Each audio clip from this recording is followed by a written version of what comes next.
जगन्नाथ दर्शक बंधु धर्मज्ञान TV YouTube channel परिवार को आपण मान को स्वागत। जो मित्र माने हमारे चैनल को लाइक शेयर और सब्सक्राइब करी नामती से माने लाइक शेयर और सब्सक्राइब करने को कदापि भूलंतु नहीं। दर्शक बंधु सर्वे भवन्तु सुखिन समस्ते खुशी रे रहंतु शांति रे रहंतु आनंद रे रहंतु समस्तंक प्रति जगज्जननी मां दुर्गांकर शुभ आशीर्वाद रहू। आज कार्यक्रम माध्यम दर्शक बंधु आम आलोचना करबा जदि आपणक परिवार रे बा आपण निजे बा आपणक परिवार रो कोनसी सदस्य सदा सर्वदा रोग जंत्रणा भोग करुचंती, सदा सर्वदा रोगी अवस्था रे रहउचंती, बेमारी सदा सर्वदा लागि रहउची, तेबे आपण कोन करिवे उपाय? जो सरल उपाय प्रयोग करने द्वारा आपणक पारिवारिक सदस्यंक शारीरिक सुस्थता शीघ्र प्राप्ति हम बा आपण निजे जदि शारीरिक असुस्थता भोग करुथांती तेबे सेथिरु आपण निश्चित भाव रक्षा पाइबे। कौन रही सहज एवं सरल उपाय रोगरु मुक्ति हवा पाई? अनेक कार्यक्रम रोगमुक्ति उपाय धर्मज्ञान टीवी यूट्यूब चैनल माध्यम आपण निकट रे उपस्थापन करा जायछि। प्रत्येक कार्यक्रम रे उपाय बता जायछि एवं उक्त उपाय को करी अनेक मित्र मध्य सफलता प्राप्ति करिसंती। तबे आज कार्यक्रम रो मुख्य विषय वस्तु रोगरो मुक्ति पाइबार कोन रहिछि सहज एवं सरल उपाय।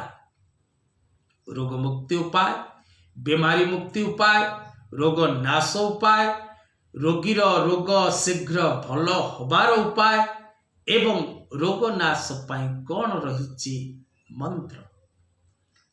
रोगनाश पाई सबुठारु श्रेष्ठ अमूल्य मंत्रटी होछि रोगान शेषान पहंसी तुष्टा रुष्ठा तो कामान सकलान भीष्ठान त्वामाश्रितानां न विपन्न राणा त्वामाश्रितायाश्रयतां प्रयन्ति। ये मंत्रटी आपण को सप्तशती चंडीर एकादश अध्याय मिलिबो। ये मंत्रटी गोटे संपुटित मंत्र। ये मंत्र द्वारा जदि हवन करा जाए, ये मंत्र रोगी जदि पाठ करे तेबे रोगनाश हुए, एथिरे कोनोसी संदेह नहीं।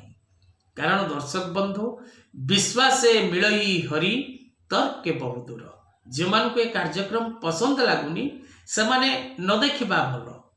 कारण आपणकर हुए तो ज्योतिष उपरे, वास्तु उपरे, धर्म उपरे, पूजापाठ उपरे, वैदिक कर्मकांड उपरे भरोसा नहीं जदि तेबे ए कार्यक्रम आपण देखंतु नहीं। जो मानकर भरोसा अछि, विश्वास अछि, श्रद्धा रही से माने कार्यक्रम टी देखंतु एवं उपाय प्रयोग करंतु। सफलता निश्चित भाव में आपण प्राप्ति करिवे।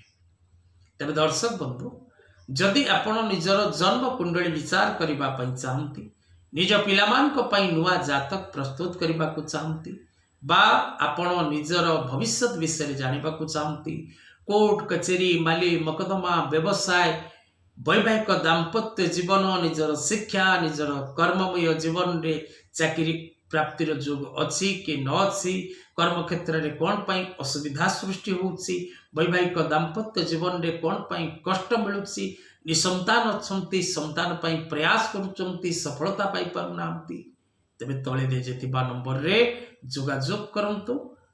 एबे आसंतु जानिबा रोग मुक्ति पाई कौन रहिछि सहज एवं सरल उपाय। जो उपाय करबा द्वारा प्रत्येक रोगी रोग मुक्त होगा, प्रत्येक रोगी रोगरु उपशम पाइबा निश्चित अटे। जेपरी औषध सेवन करबा द्वारा रोगी रोग मुक्त ही थाए, सेपरी एपरी अनेक रोग रहिछि जहा ग्रह जनित रोग एवं प्रारब्ध जनित रोग। एथिपाई आपण को उपाय करिबार आवश्यकता अछि। अनेक रोगी अनेक मेडिसिन सेवन कला परे मध्य रोग मुक्त ही पारंती नाही। तार कारण होछि ग्रह जनित व्याधि एवं कर्म जनित प्रारब्ध कर्मर जो रिजल्ट व्याधि रूप में आमको मिले ताहा पई कौनसी औषध कार्यकारी ही न थाए। तेणु ये जो उपायटी आपण भक्ति विश्वास और श्रद्धार सहित करिवार आवश्यकता रही। दर्शक बंधु उपाय होउछि अस्वस्थ वृक्ष मूल जल सहित किछि क्षीर मिसे आपण प्रात समय रे दिवालोक रे अर्पण करंतु।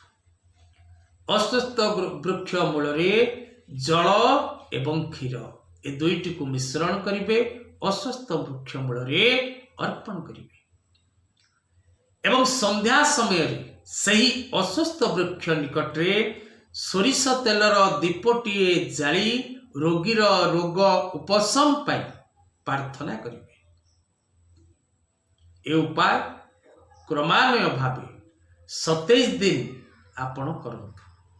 उपाय करिबा द्वारा जदि आपण रोगमुक्त न होंती तेबे कमेंट बॉक्स रे कमेंट दबाकू भूलिबे नहीं। उपाय करंतु सफलता निश्चित भाव रे आपण प्राप्ति करिवे। जदि आपण रोगनाश मंत्र ए उपाय सहित रोगनाश मंत्र श्रवण करंती बा पठन करंती बा रोगनाश जंत्र कवच निज नामगोत्र रे प्रस्तुत करी धारण करंती तेबे आपण जल्दी शारीरिक सुस्थता पाइबे यह निश्चित अटे। आज कथा वस्तु को एठी रखिबा। जय जगन्नाथ।